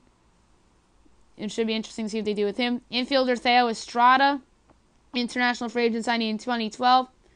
Currently in AAA. He could be up this year. He was in advanced day, and he's in AAA right now and has struggled in 3 games thus far, but he could eventually get it together. Their young core is just outstanding. They already talked about Torres and Andujar. Clint Frazier was a highly touted prospect for them. He might be on the Yankees in a month from now. He was assigned to AAA after his rehab assignment after his concussion. He was a key piece in that Andrew Miller deal too. We'll see how they play him out. Aaron Judge is a stud. Gary Sanchez is a stud. Greg Bird, when healthy, is a stud. Luis Severino is an absolute stud. He could win the Cy Young Award this year. So there is a lot of good young players on the Yankees. And don't forget about Jordan Montgomery. He was a draft pick in 2014. He was, I believe, a 5th-round pick. He's their number 5 starter right now. He's going to miss 2 months, but he's on the disabled list. So that stinks for them for right now. Oakland Athletics, A.J. Puke would have been on the A's this year if he hadn't gotten Tommy John surgery. He was a 1st-round pick in 2016. Did not play this season due to Tommy John surgery. Jesus Luzardo, 3rd-round pick by the Nationals in 2016. He was traded over in the Ryan Madson deal, currently in Double-A. Could be up in 2020. Was off to a great start in advanced day. Off to a good start in Double-A. Franklin Barreto, infielder, currently in Triple-A, could be up by this year. Off to a great start in Triple-A. Has not had an at-bat yet in the bigs this year, so it should be interesting to see how he pans out. He was an international free agent signee by Toronto and came over in the Donaldson deal. Jorge Mateo was an international free agent signee by the Yankees in 2012, came over in the Sonny Gray deal. Currently in AAA, he could be up by this year, but he's off to a slow start. Dustin Fowler was another piece sent over by the Yankees in the Sonny Gray deal. He was a 18th-round pick in 2013, currently in AAA, coming off that knee injury, and he's off to a really good start. Austin Beck, 1st-round pick from last year, currently in A-ball. His ETA is in 2021, and he's off to a solid start. Lazaro Armenteros, international free agent signing in 2016. His ETA is 2021, but he's currently in rookie ball. Sean Murphy, a young catcher, 3rd-round pick in 2016, currently in Double-A. His ETA is in 2019, hitting .333. He might be the catcher of the future there in Oakland. James Caprillion was also in the Sonny Gray deal. He was the Yankees' 1st-round pick in 2015.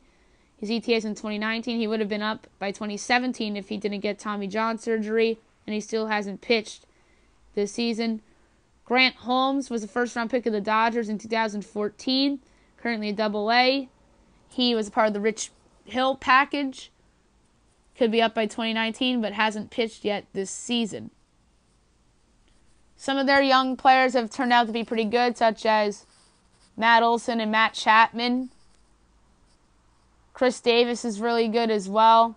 He came over from the Brewers a couple years ago. So the Athletics are set up for a long time. Stephen Piscotty came over in a trade this winter. He's off to a solid start as well. Next up's a very, very, very, very interesting team. The Philadelphia Phillies. Number 1, Sixto Sanchez, currently in advanced day, could be up in 2019. He was an international free agent signee by the Phillies in 2015. Off to a good start. Scott Kingery is currently on the Phillies roster. He's a 2nd-round pick in 2015. Off to a bit of a slow start in his big league career, although Adonis Medina is a righty, international signee of the Phillies in 2014. currently in advanced A. He should be up by 2019, but he's off to a slow start. Mickey Moniak, an outfielder. He was the first-round pick in 2016, first overall pick in 2016. Currently advanced A, could be up by 2020, and he's off to a slow start. Adam Hazley, first-round pick from last year, currently in advanced A, ETA 2020. He's off to a pretty good start. Jalen Ortiz, currently on the disabled list. His ETA is in 2021. International free agent signee by the Phillies, and he was off to a slow start. Jojo Romero, a lefty, fourth-round pick in 2016. Currently in Double-A, off to a slow start. His ETA is 2019. Franklin Coloma, righty, currently in Double-A, international free agent signee in 2013. His ETA is in 2019, off to a slow start. Arquimdeus Gamboa, international free agent signing in 2014, currently in advanced A. His ETA is 2020, and he's off to a mediocre-ish start. Ranger Suarez, international free agent signing by the Phillies, currently in Double-A. His ETA is in 2019. He's off to a solid start. Their young core is outstanding. Reese Hoskins was called up late last year and had an immediate impact. Scott Kingery's off to a slow start, but he'll be fine. J.P. Crawford's a little inconsistent, but I think he'll eventually pan out to be a good player. Maikel Franco's interesting. He really hadn't panned out since he got called up, but he's off to a solid start this year. Abdul Herrera was a diamond in the rough found in the Rule 5 draft a few years ago. So they are going to be a very interesting team to watch long term. Aaron Nola's a stud atop of that rotation. Vince Velasquez is off to a slow start this season, but I believe he'll be fine long term. Next up's the Pittsburgh Pirates. Their top prospects, Mitch Keller, could be up by this year. He's currently in Double-A. He was a second-round pick in 2014. He's off to a solid start. Austin Meadows, currently in Triple-A. First-round pick in 2013. Could be up this year. He's off to a great start in Triple-A. Shane Baz, first-round pick last year in rookie ball, ETA 2021. Has not pitched yet this year. Brian Hayes, a third baseman. First-round pick in 2015 in Double-A. His ETA is in 2019. He's off to a slow start. Colt Tucker, the shortstop. First-round pick in 2014. Currently in Double-A. Could be up by 2019. Off to a mediocre start. Brian Reynolds, second-round pick from the Giants in 2016. He came over in the Andrew McCutchen deal. Currently on the disabled list. His ETA is in 2019, and he was off to a subpar start. Kevin Newman, a shortstop, currently in Triple-A, first-round pick in 2015. His ETA is this year, off to a subpar start. Kevin Kramer, in Triple-A, his ETA is this year, second-round pick in 2015, off to a pretty good start. Lolo Sanchez, international free agent signing in 2015, currently in A-ball. His ETA is 2020, off to a bad start. Taylor Herron's a lefty, fifth-round pick by the Nationals. He came over in the trade for Mark Melancon in 2016. Currently in Double-A, his ETA is 2019. He is off to a slow start. A couple interesting things about their young core. Talked about Meadows. There's the two young pitchers. You have Jameson Taillon, who's been a little inconsistent this season. Tyler Glasnow has shown flashes, but he's a reliever right now. He hasn't really panned out for them. They have a lot of young studs coming up in their rotation. Gregory Polanco's a nice young player. I don't think Starling Marte is a part of this team long term. I like Josh Bell, but he's off to a slow start this season. Next up, the San Diego Padres. Their top prospect is Fernando Tatis Jr., currently in Double-A.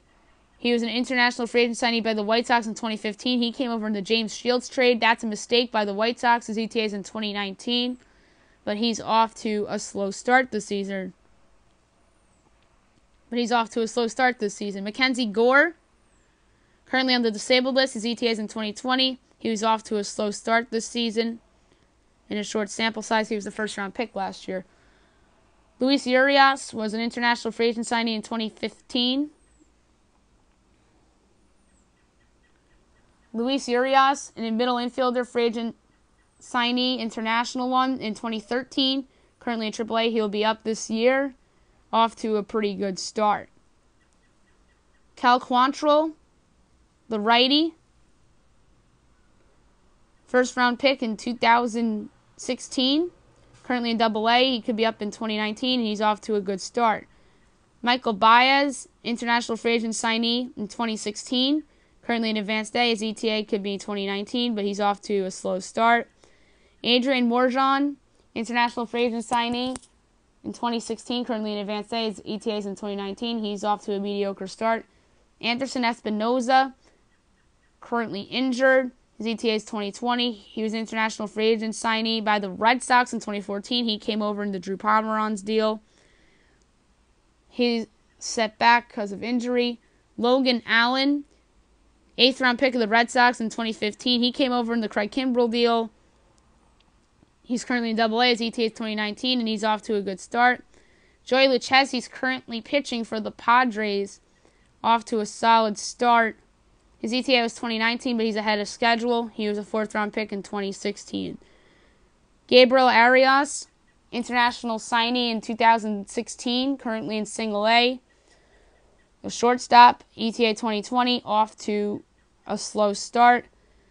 Couple notes about their young core. We talked about some of their prospects. They also have Christian Villanueva, who's off to a superb start. You have Manuel Margot, who came over in the Craig Kimbrell deal. You have Hunter Renfroe, who hasn't really panned out yet, neither is their catcher, Austin Hedges. Hedges is more of a defensive guy than an offensive guy. Should be interesting to see how the rest of their young players pan out. Jose Perella has been a revelation for them after getting him in the deal with the Yankees. Couple more teams to go. Next up is the San Francisco Giants. I'm going to get this done pretty quickly. Their top prospect is Heliot Ramos. Currently in A-ball. His ETA is 2021. First round pick last year. Off to a slow start. Chris Shaw, outfielder, first baseman. First round pick in 2015. Currently in AAA. He could be up this year. He's off to a good start. Steven Duggar, an outfielder. AAA, could be up this year. He was a 6th round pick in 2015. Off to a good start in AAA. Tyler Beede, the righty, 1st round pick in 2014. Off to a slow start in his big league career. Was good in advanced day. Had a couple subpar starts in AAA. He has an upside of a mid-rotation starter, but his major league career is off to a bit of a slow start. We'll see if he turns it around. Austin Slater, 8th round pick in 2014, currently in AAA. His ETA is in 2018. And he was thriving in AAA. Now he's up in the big leagues. We'll see how he does. Sandro Fabin, international free agent signing in 2014. Advanced day. His ETA is 2020. And he's off to a slow start. Aramis Garcia, catcher, first baseman, 2nd round pick of the Giants in 2014. His ETA is in 2018. Currently in AA, off to a slow start. Sean Anderson, the righty, 3rd round pick from the Red Sox in 2016. He came over in the trade for Eduardo Nunez. Currently in AA, his ETA is 2019. He's off to a pretty good start. Garrett Williams, the lefty, 7th round pick of the Giants in 2016. Currently in AA. His ETA is in 2019.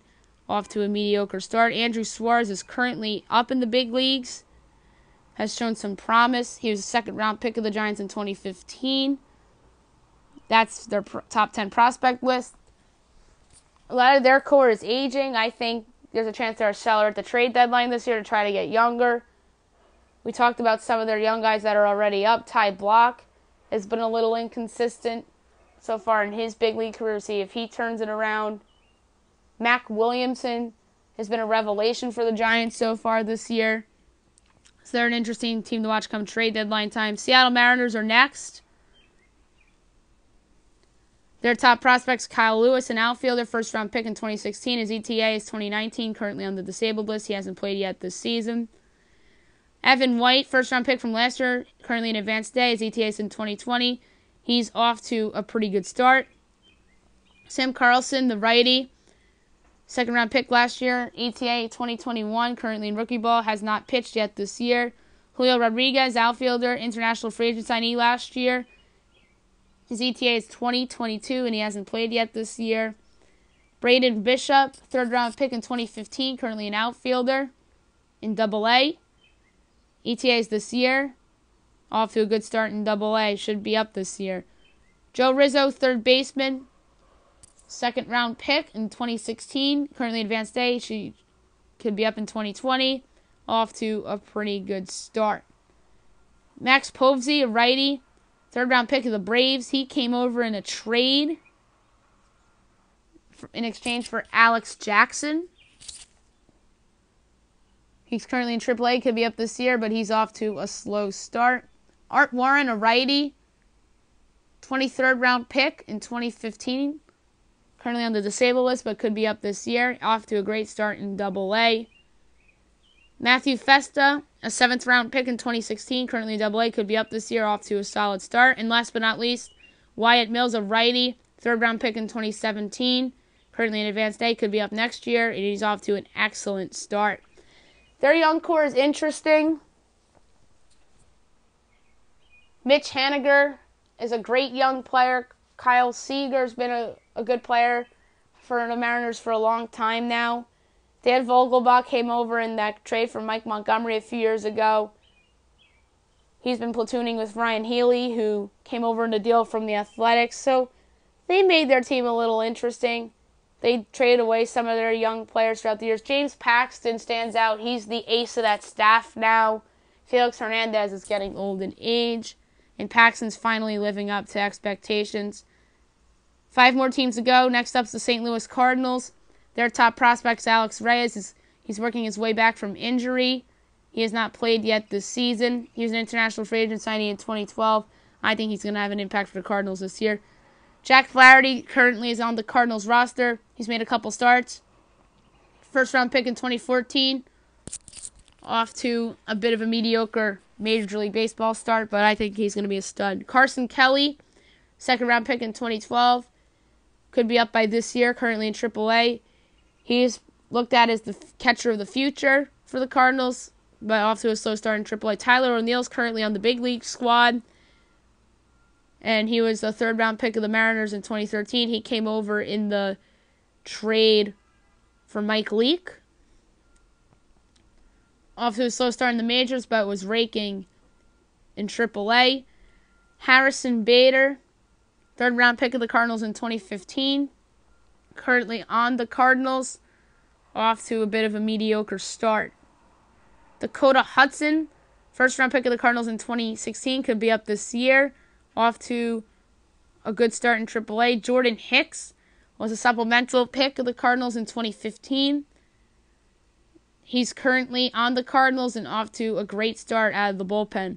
Ryan Hesley, 5th round pick in 2015, currently in Double-A, could be up this year. He's actually in AAA, my bad. He was disappointing a little bit in Double-A, but been great in AAA in his lone AAA start this year. And I said he could be up by this year. Andrew Nitzner, currently in Double-A, his ETA is in 2019.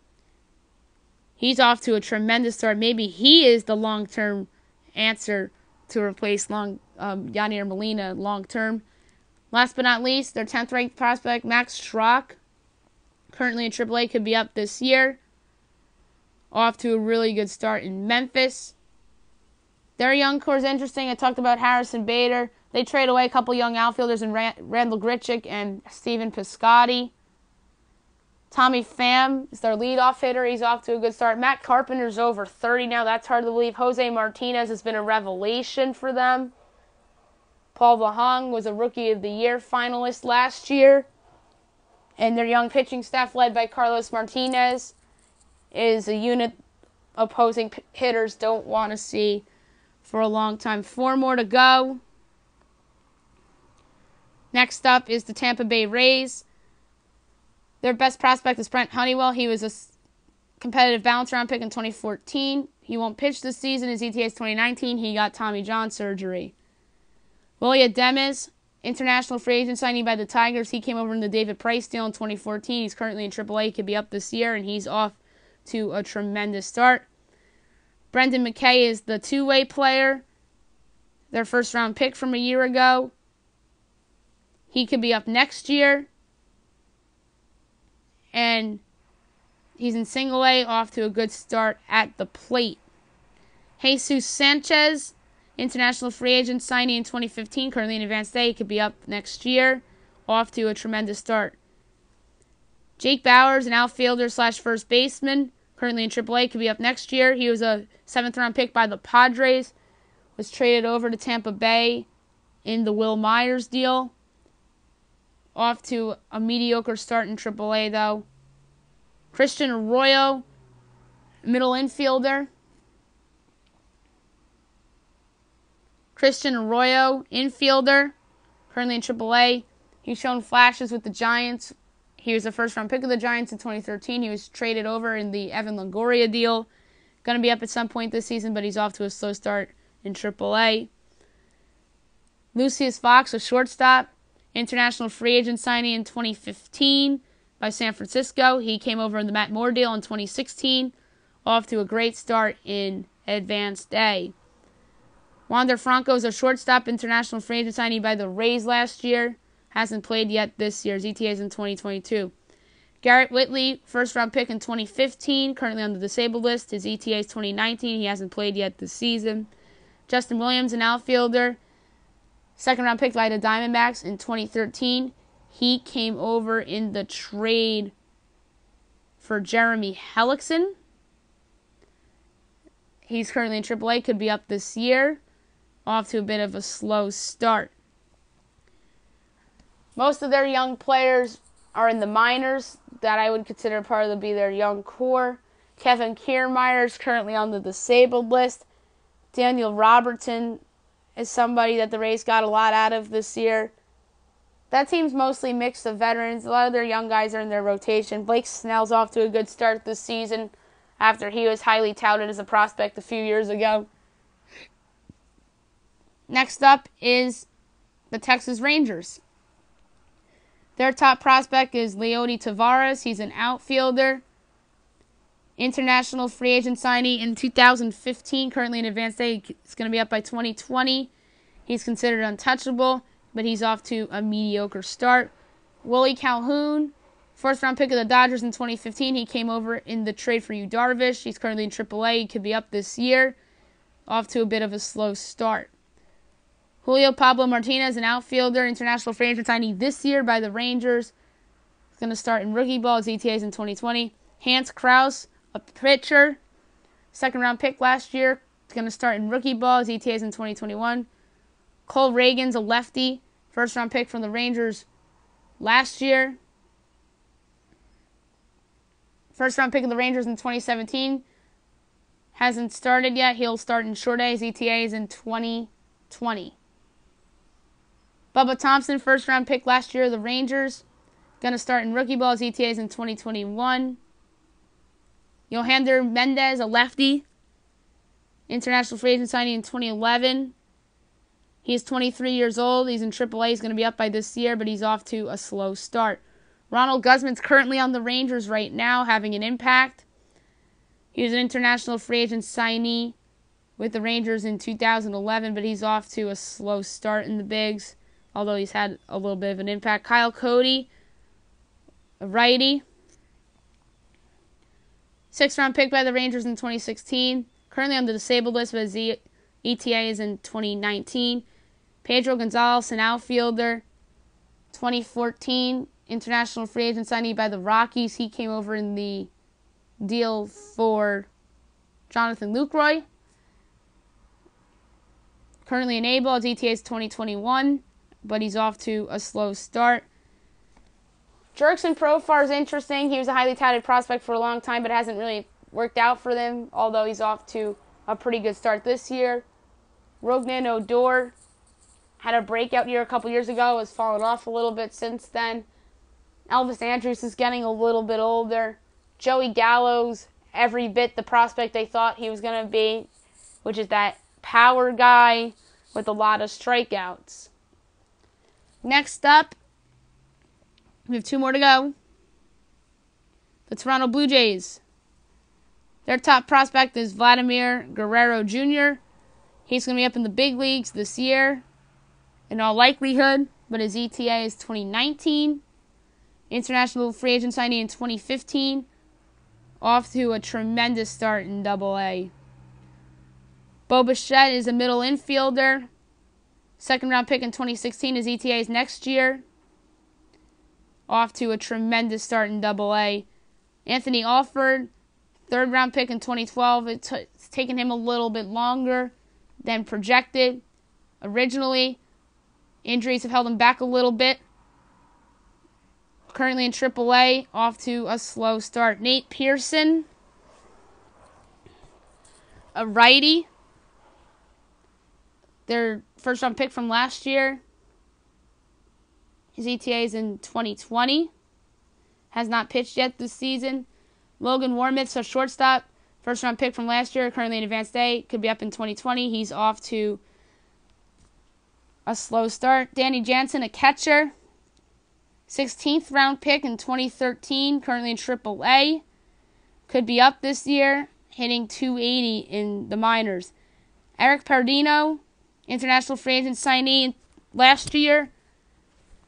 Going to be up by 2021. Hasn't started yet. Ryan Baroki, currently in AAA, ETA 2018. 5.95 ERA, so he's off to a slow start. TJ Zook was their first round pick in 2016. Currently Advanced A, going to be up by 2019, off to a good start. Sean Reed Foley, second round pick in 2014, currently Double-A, ETA 2018, off to a tremendous start. He is going to be in the big leagues sooner rather than later. Most of their young players came over in trades this year, such as Randall Grichuk and Hervis Solarte and Eldemis Diaz. All those guys have had impacts for them this year. Josh Donaldson's in his contract year, so that team's going to eventually have a turnover. Last but not least, Washington Nationals. Their top prospects, Victor Robles, who's an international free agent signing in 2013, currently on the disabled list, was off to a great start in AAA. He's going to be in the big league sooner rather than later. He's the long-term replacement for Bryce Harper. Juan Soto's in Advanced A. His ETA is in 2020. He was an international free agent signee as well. Was torching it up in Single-A, moved up to Advanced A, and is still torching it up.